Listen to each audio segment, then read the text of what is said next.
drogue pour les militaires. Au large de la Martinique, la frégate de surveillance Germinal a intercepté un voilier qui transportait 1255 kilos de cocaïne. Lors de la fouille, l'équipe de la Marine nationale a découvert des ballots contenant la drogue, confirmée positive à la cocaïne après des tests. Cette opération, dirigée par l'amiral commandant la zone maritime des Antilles, a bénéficié de l'aide du Centre d'analyse et d'opérations maritimes, de l'Agence nationale contre la criminalité britannique, de la Direction nationale du renseignement et des enquêtes douanières et des autorités espagnoles. Depuis le début de l'année, plus de 17 tonnes de cocaïne ont été saisies par les forces armées aux Antilles, pour un total des saisies à plus de 23 tonnes.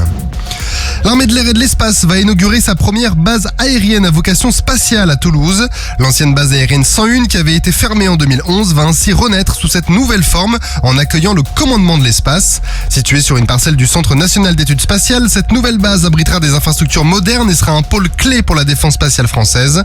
Le commandement de l'espace, qui est déjà partiellement actif, regroupe plusieurs unités spécialisées dans les opérations spatiales et ses effectifs devraient atteindre 500 militaires d'ici l'année prochaine, issus à 85% de l'armée de l'air et de l'espace. Il inclut des unités comme le centre de commandement et de contrôle des opérations spatiales et le centre de surveillance militaire des objets spatiaux. L'inauguration officielle de cette base est prévue pour le 1er août 2025.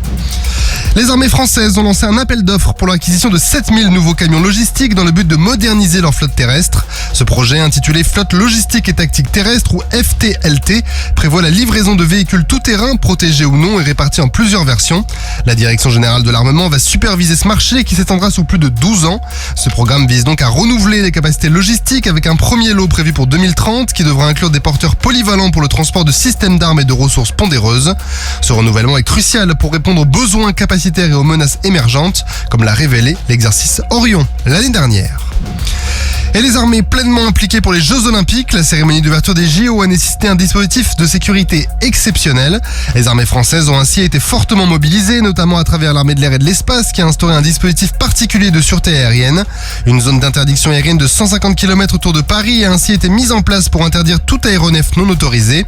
Des capacités de détection et d'intervention telles que des avions Rafale, Mirage 2000 et des hélicoptères Fennec ont été déployés pour intercepter tout aéronef suspect. En parallèle, l'armée a également mis en œuvre des moyens anti-drone. Au sol, les soldats de l'opération Sentinelle JOP ont assuré la sécurité le long du parcours de la cérémonie et dans des zones clés comme le port d'Ivry où étaient rassemblés les bateaux de la parade fluviale. Ces mesures visaient à garantir une sécurisation totale des lieux avant et pendant l'événement. Et les Jeux Olympiques sont toujours fructueux pour l'armée de champions. L'adjudant de la gendarmerie nationale Clarisse Agbenienou a décroché la médaille de bronze hier en judo dans la catégorie des moins de 63 kilos. La championne olympique de Tokyo en 2021, 6e mondiale, est venue à bout de l'Autrichienne Lubiana Piovesana, 10e mondiale, par Ippon après 1 minute 30 de combat. Sur terre, sur mer, comme dans les airs. Skyrock PLM, en équipe avec Cuneo, la mutuelle des forces armées.